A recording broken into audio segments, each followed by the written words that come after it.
নমস্কাৰ প্ৰিয় শ্ৰোতাসকল, আজি আমি এই ভিডিঅ'টিত কুম্ভ, মীন আৰু মকৰ ৰাশিৰ জাতক জাতিকাসকলৰ আগষ্ট মাহটি কেনেদৰে পাৰ হ'ব তাৰ বিষয়ে আলোচনা কৰিম। প্ৰথমতে আমি আলোচনা কৰিবলৈ ওলাইছোঁ কুম্ভ ৰাশিৰ বিষয়ে। কুম্ভ ৰাশিৰ জাতক জাতিকাসকলৰ এই মাহটোত মংগলৰ যোগ সমাপ্ত হ'ব। তথাপি কিন্তু স্বাস্থ্যৰ ওপৰত আপোনালোকে নজৰ ৰাখিব লাগিব। উচ্চ ৰক্তচাপ অথবা ক'ৰবাত দুখ পাব পাৰে। মানসিক শান্তি পাব। সন্তানৰ সহায় লাভ কৰিব। টকা সঞ্চয় কৰিবলৈ চেষ্টা কৰক। ব্যৱসায় সম্প্ৰসাৰণৰ যোগ দেখিবলৈ পোৱা গৈছে।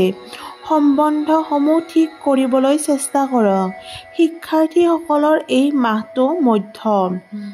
দ্বিতীয়তে আমি আলোচনা কৰিবলৈ ওলাইছোঁ মীন ৰাশিৰ জাতক জাতিকাসকলৰ বিষয়ে। মীন ৰাশিৰ জাতক জাতিকাসকলৰ সম্পত্তি, বাহন আদি বিষয়ে কিবা নিৰ্ণয় ল'বলগীয়া হ'ব পাৰে। মাতৃৰ সহায় লাভ কৰিব যদিও মাতৃৰ স্বাস্থ্যৰ ওপৰত আপোনালোকে নজৰ ৰাখিব লাগিব। জীৱনসংগীৰ স্বাস্থ্যৰ যদি অৱনতি ঘটিছে তাৰ ওপৰতো আপোনালোকে গুৰুত্ব আৰোপ কৰিব। বৈবাহিক জীৱনত যাতে একো সমস্যাৰ সৃষ্টি নহয় তাৰ প্ৰতিও লক্ষ্য ৰাখিব। পইচা অথবা কথাৰ বাবে যদি ব্যৱসায়ত অসুবিধাৰ সন্মুখীন হৈছিল তাক ঠিক কৰিবলৈ চেষ্টা কৰক। সঞ্চয় অবাবত খৰচ নকৰিব। স্বাস্থ্যৰ ক্ষেত্ৰত অশান্তি দূৰ কৰিবলৈ চেষ্টা কৰক। শিক্ষাৰ্থীসকলৰ মধ্যম। আৰু শেষত আমি আলোচনা কৰিবলৈ ওলাইছোঁ মকৰ ৰাশিৰ বিষয়ে। মকৰ ৰাশিৰ জাতক জাতিকাসকলৰ এই মাহটোত আত্মবিশ্বাস বাঢ়িব। ধনৰ সৎব্যৱহাৰ কৰিবলৈ চেষ্টা কৰক।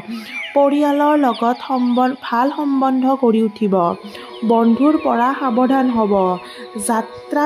যি যাত্ৰা আপুনি লাভৰ বাবে কৰে তাত আপুনি লাভ পাব। কথা কোৱাত ভাবি চিন্তিহে ক'ব। যাত্ৰা কৰোঁতে কিন্তু আপোনালোকে অলপ সাৱধান হৈ কৰিব। চাকৰি বিচাৰি থকাসকলে এই মাহত চাকৰিৰ কোনো ভাল খবৰ পাব পাৰে। চকু অথবা ৰাজহাড়ৰ লগত জড়িত সমস্যাসমূহৰ সমাধান হ'ব। পিতৃৰ স্বাস্থ্যৰ ওপৰত নজৰ ৰাখক। বৈবাহিক জীৱনত অকলশৰীয়া অনুভৱটো আপোনালোকৰ আঁতৰিব। মানসিক অশান্তি দূৰ কৰিব চেষ্টা কৰক। যদিহে ভিডিঅ'টি চাই ভাল পাইছে তেতিয়াহ'লে লাইক, শ্বেয়াৰ আৰু ছাবস্ক্ৰাইব কৰিবলৈ নাপাহৰিব। ধন্যবাদ।